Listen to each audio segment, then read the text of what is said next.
on va s'intéresser à cette patiente fictive ici. Et alors, je vais vous montrer ce que j'ai montré tout à l'heure.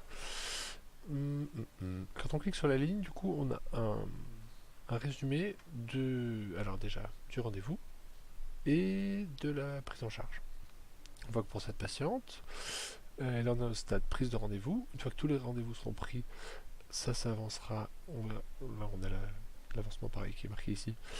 Ce sera à l'état bio, on est en attente des résultats bio pour valider ou pas la prise en charge, et quand les résultats bio sont arrivés, est-ce que l'infirmière de PPA valide ou pas la prise en charge. Flèche du temps qui résume du coup la prise en charge.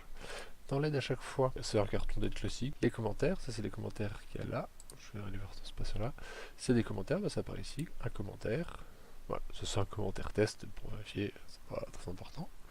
Les détails de la prise en charge, alors ici c'est pour ce rendez-vous là, ça reprend le protocole, la date de la demande, le nom du protocole, Fexan, s'il y a une étude, le nom d'étude, la date souhaitée, l'oncologue. Ça c'est intéressant, c'est médecin référent obligatoire. Les patients peuvent être vus par différents oncologues, et en fait, il peut être demandé par les oncologues que ce soit le médecin référent du patient qui voit le patient pour ce rendez-vous-là. Et pour demander ça, en fait, ils cocheront médecin référent obligatoire, ça apparaîtra avec la coche verte ici, et dans les commentaires, ils mettront le nom de l'oncologue. Là, ils veulent que ce soit le docteur Bonarno qui voit le patient là tel jour.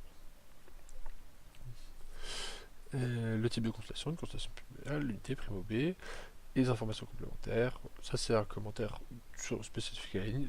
Pareil, j'ai mis quelque chose, juste pour mettre quelque chose, juste pour vous montrer. Ici, on a un bouton qui va au carton de convocation. Alors pour l'instant, ce sera vide, mais en fait, c'est les cartons de convocation des patients. Une fois qu'on a pris les rendez-vous, ils apparaîtront ici, et il n'y aura qu'à imprimer le carton pour pouvoir le donner au patient. Et la lettre de convocation, c'est pour les patients du coup, qui étaient pris en charge où je suis et qui du coup seront pris en charge d'unité primo de l'ICL. Il n'y a qu'à cliquer ici, et ça ouvrira un modèle de lettre avec l'intitulé du CHU et de la plateforme Primo, pour leur dire que la modification de leur lieu d'hospitalisation et qu'ils doivent dorénavant se rendre à l'unité Primo de l'Institut de cancérologie de Rennes. Voilà pour les cartons de convocation. Les venues du patient, ça résume toutes les venues du patient. Ça, c'est un patient test qui n'a qu'une seule venue, mais ça va résumer toutes les venues du patient. Et en sachant ce qui apparaît en vert, c'est les venues en cours. Là, il est encore hospitalisé dans le service Primo.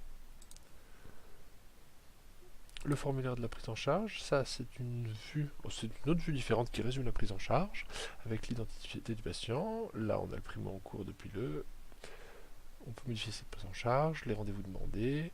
Il y a 3 rendez-vous qui sont demandés, 0 qui ont été créés pour le moment, les examens demandés, 3 examens c'est des imageries qui ont été demandées, 0 rendez-vous qui ont été posés, un résumé.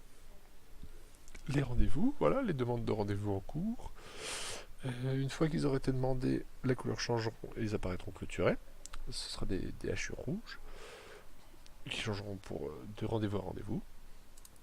Et les examens. Et on voit ici, du coup, un rappel, ces 2 examens d'imagerie sont à prendre en urgence. Et vous pouvez également ajouter un commentaire.